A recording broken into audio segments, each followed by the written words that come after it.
power of empty space. What if a hunger could be something other than deprivation? What if the empty space we so fearfully avoid actually holds the key to seeing clearly? Welcome to the practice of voluntary hunger. We live in a world of constant consumption. Our stomachs full, our minds overflowing, our attention perpetually claimed. We become collectors of everything: food, information, opinions, possessions, rarely considering the cost of this endless accumulation.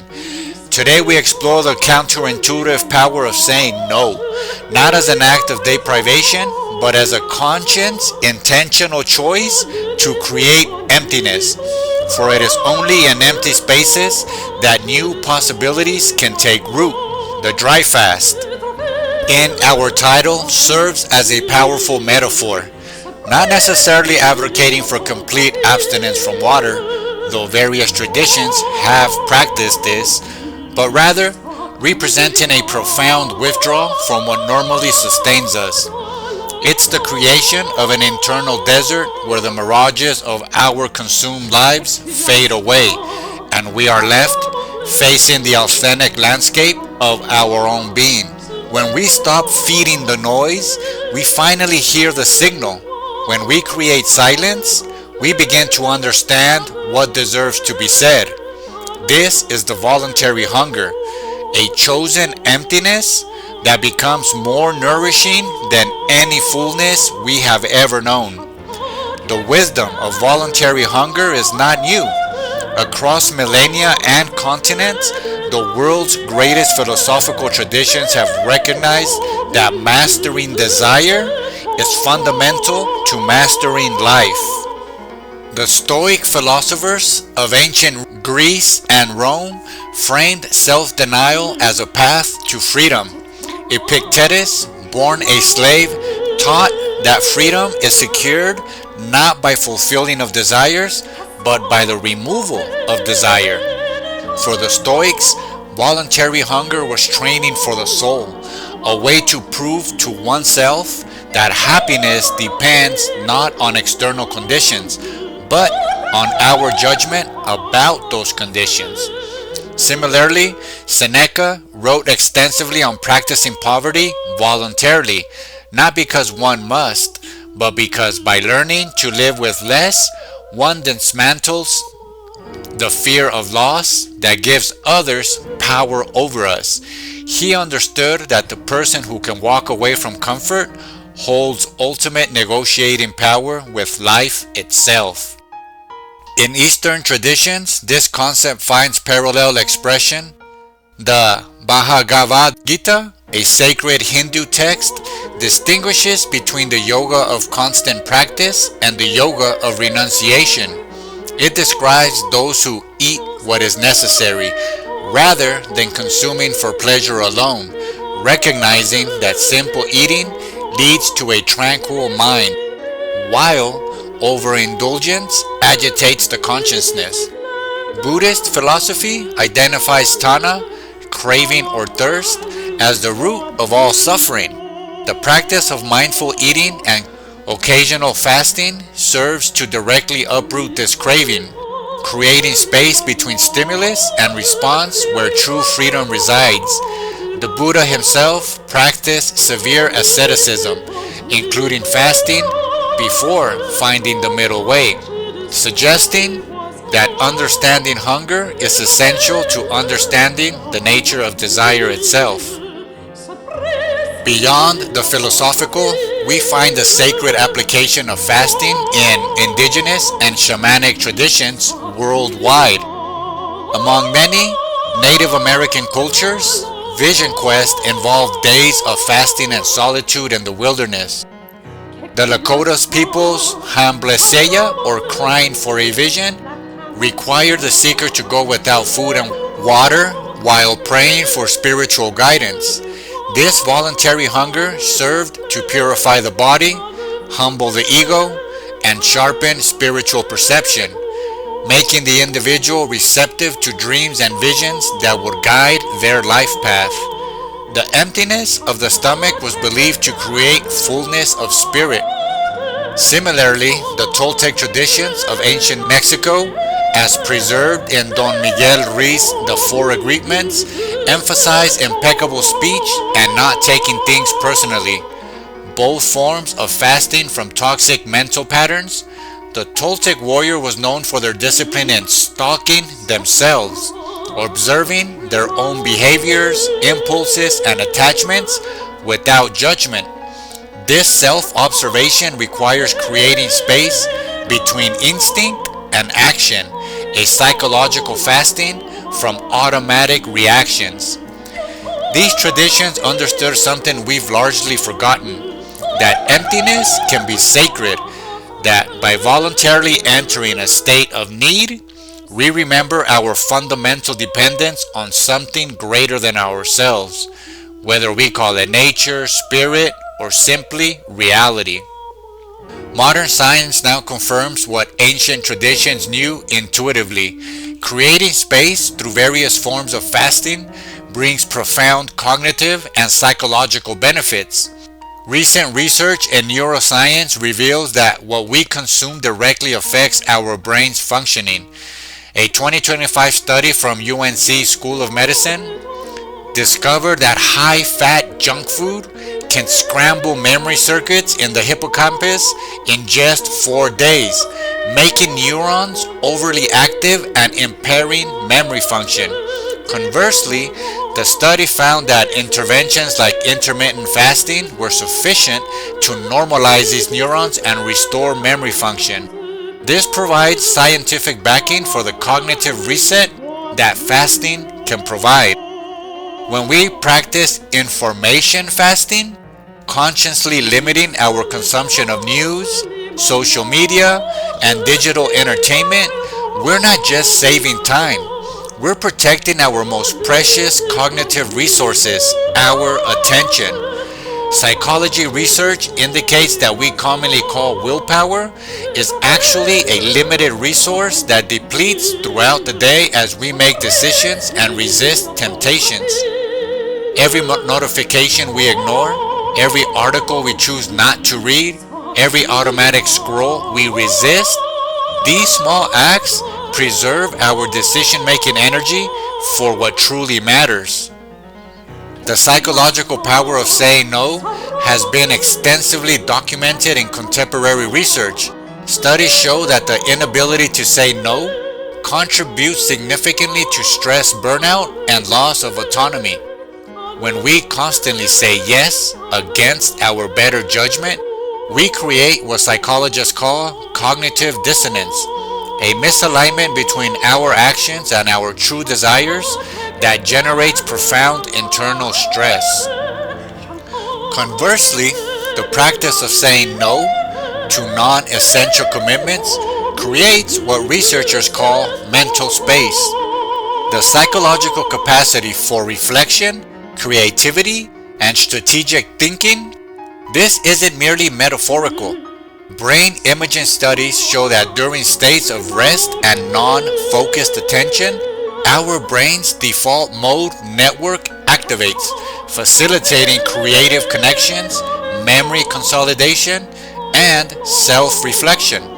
By fasting from constant doing, we create the conditions for deeper being. This creation of mental space has tangible benefits. A study on meditation, a form of mental fasting, found that just a few weeks of practice increases gray matter density in brain regions associated with learning, memory, and emotional regulation. Similarly, research on the sandwich method of saying no, where a refusal is nestled between two positive or affirming statements, shows that this approach maintains relationships while preserving boundaries. The science is clear. Creating space through voluntary hunger makes us smarter, more creative, and more emotionally resilient. How do we practice this voluntary hunger in our daily lives? The metaphor extends far beyond food to encompass all forms of consumption that clutter our inner space. First, we have nutritional fasting. This isn't about weight loss, but about resetting our relationship with nourishment. It might mean intermittent fasting, eliminating processed foods, or simply eating more mindfully. As one faster described, somewhere between the fourth and fifth day, something magical happened. My circumstances had not changed, but my emotions changed completely. I started to feel joy, bliss, and clarity. Research explains this shift. After several days of fasting, the body releases endogenous endorphins, the feel-good molecules, while a cleaner bloodstream results in clearer thinking and sharper senses. Second, we practice informational fasting. We live in an attention economy where our focus is the product being sold. Every platform, news outlet, and content creator competes for our limited attention. Voluntary hunger here means curating what enters our minds as carefully as we might curate what enters our bodies. It means turning off notifications, designating screen-free times, unfollowing accounts that trigger anxiety or comparison, and asking ourselves, does this information nourish me? Does it help me live better? Or is it mental junk food? The UNC research on junk food and memory should concern us not just for its implications for nutrition, but as a metaphor for what happens when we consume low-quality information. Third and most subtle is emotional and relational fasting. This means fasting from toxic narratives, the stories we tell ourselves about who we are, what we're capable of, and how the world works. It means saying no to relationships that drain us, conversations that diminish us, and obligations that deplete us. A psychological research shows setting boundaries through saying no is essential for mental health stability and self-care. This isn't selfishness, it's stewardship of your energy so you can show up more fully where you are truly needed. Why endure this voluntary hunger? Because it transforms us from being controlled by our desires to being in conversation with them. Because it moves us from passive consumption to active choice.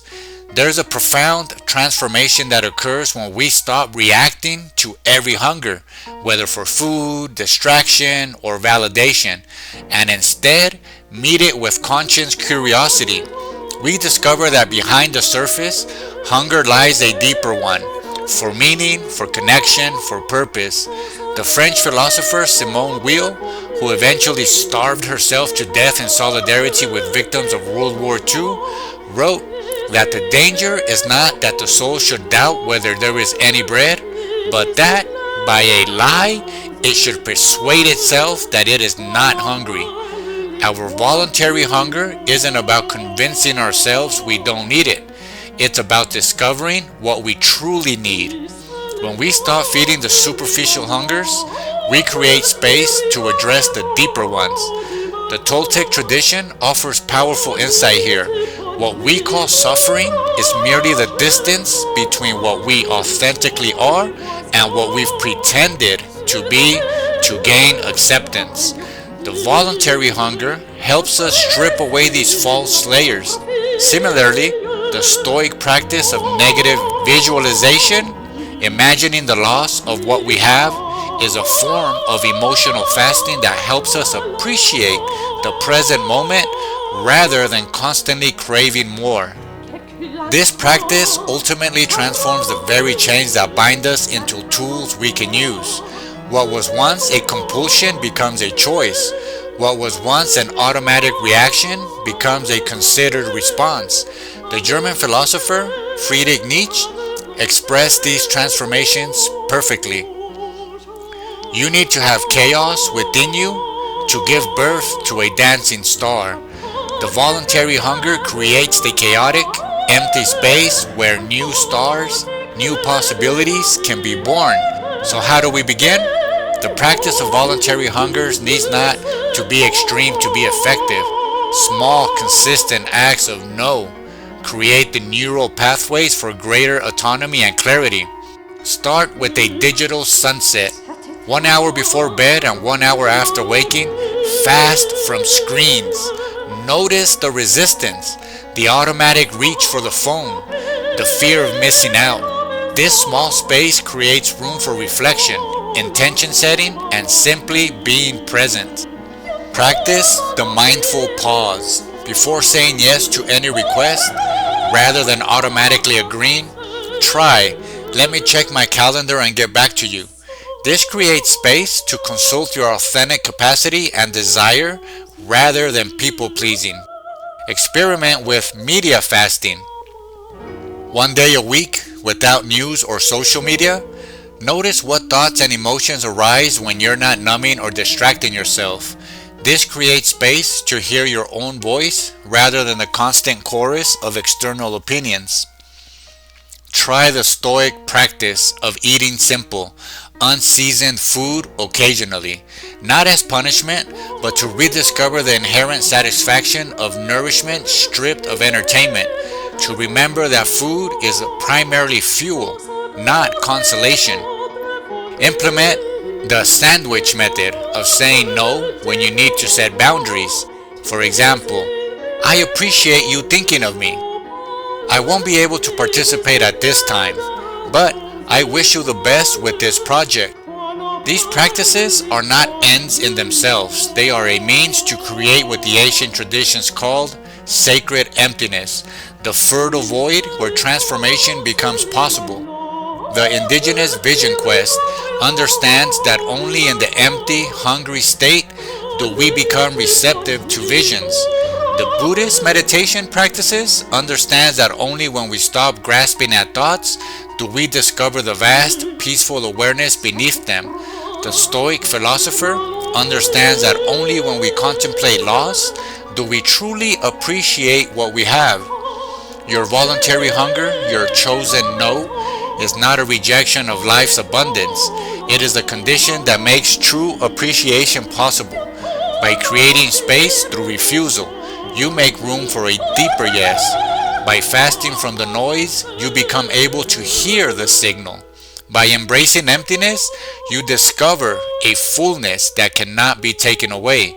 The chains of compulsion become tools of creation when you realize they were in your hands all along. The hunger you once feared becomes the empty space where everything becomes possible.